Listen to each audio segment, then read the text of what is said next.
Adobe Bridge is simply a file explorer that is helpful to manage multimedia files.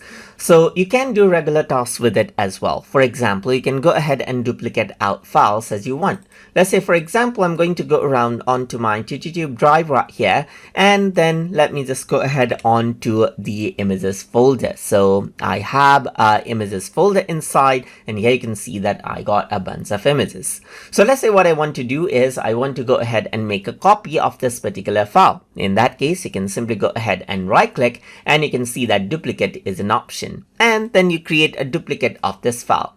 If I were to go around and then click on reveal in Explorer, for example, then I will be able to see two files right here. So whatever changes I'm making over here in Bridge is actually being changed in the hard drive itself. So I can go around, select multiple files right here and duplicate it out right here as well. So this is what you have. You can also go ahead and, let's say for example, copy out this file right here, and then let's say for example go to the main drive right here just like this, and then you can go around and right click and paste it out right here. So once you go ahead and do that, you can see that these files are just over here just like this. And that is how you can go ahead and duplicate out files. And you can also go around over here on to edit and then choose duplicate from over here as well, or you can go ahead on to edit and copy and then paste it out somewhere else as you like as well. And that is how you can go ahead and duplicate out files inside of Adobe Bridge.